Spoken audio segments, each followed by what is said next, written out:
Sasa kila mwanadamu mwenye mashambulizi ya adui lazima mlocate yule adui anatoka kwenye eneo gani.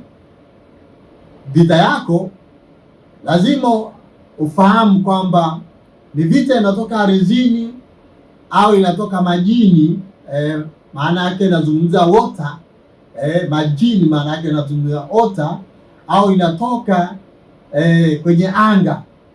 Sasa unawezaje kujua kwamba vita inayopigana sasa hivi inatoka kwenye eneo gani? Jambo la kwanza ambalo utaliona kwenye kila aina ya vita, utaona ile field ambayo unapigania.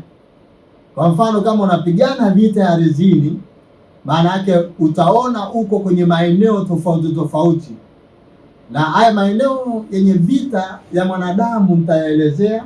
Sasa nitarudi kwenye eneo moja la field ya kwanza ambayo nitaendelea kwenye uchambuzi kwenye maeneo ambayo nimesema ukitaka kujua vita yako unaopigana inatoka wapi, utaona aina ya ndoto ambazo zinakuongoza katika zile nyakati. Kwa mfano, ukiwa vita yako ni ardhini,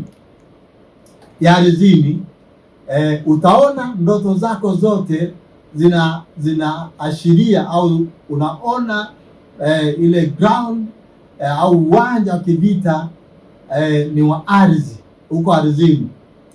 Lakini ukiona vita yako ni angani, ndio pale unaweza kuona unakimbia na unapaa angani na huko angani na kule juu unakimbizwa.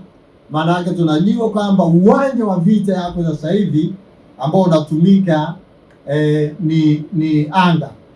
Lakini kama unaota ndoto ambazo unaashiria pengine huko kwenye maji, huko kwenye maji unapigana huko kwenye maji, au kama ni mwanamke unaota kwamba unafunga ndoa ukiwa kwenye maji, au kama ni mwanaume pia unaweza kuota unakuwa na huko kwenye maji unafunga ndoa.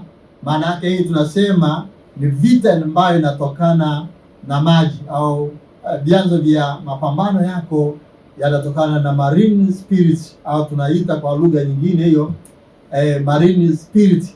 Ni demonic spirit ambazo zinatoka kwenye eneo la maji au bahari, zinakuja kukuataki.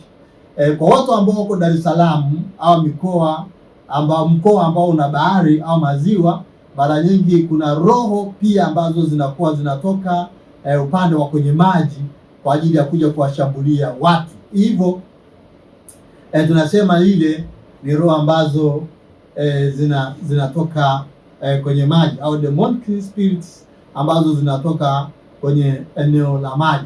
Sasa nianze kutaja viwanja ambavyo ufalme wa shetani unavitumia zaidi kwenye kuataki binadamu.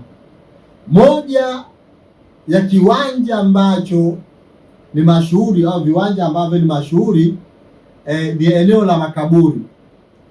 Kwenye uwanja wa makaburi ni eneo ambalo huonyesha vita ya mahali hapo.